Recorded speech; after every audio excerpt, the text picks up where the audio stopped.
今年台北国际冷泉锦标赛有一支真特别的队伍，成员是一群目暗的人。虽然讲无看，不过因用耳仔听节奏，用身体落去感觉，免烂练习，甲冷泉爬起到终点。Attention！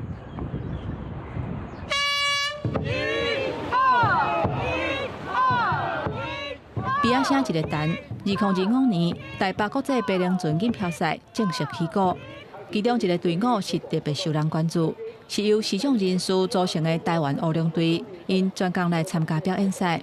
这成员大部分拢是头一届来参加，每一个人是感觉真紧张，嘛真欢喜。就很期待又很兴奋。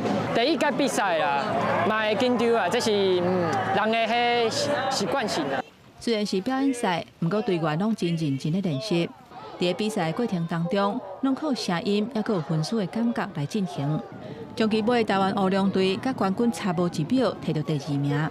不过对因所有的人来讲，有参与都是已经赢。阮都运动平权都是意思是讲，拢甲平常人共款，咱拢会使参加，所以环境较友善，啊，大家一起民忙一起安尼就较好耍安尼嘛，有这运动平权的意义存在呢。参与爬冷泉队的视障人士内底，有真侪人平常时啊都真爱各种的运动，嘛有人介意铁人3项，有的是游水的选手。5月份还佫参加世界重力运动会比赛。那这一次刚好很难的就是世壮运又有帕拉的选手，